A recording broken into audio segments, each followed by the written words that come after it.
कैसे कटी गरीबवन के दिन भोला जी,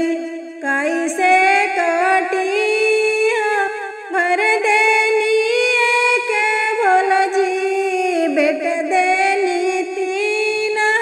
यार रहे के बेरिया भोला जी, करे छीना छीना यार रहे के बेरिया भोला जी,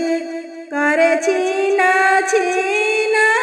गरीबवन के दिन भोला जी, कैसे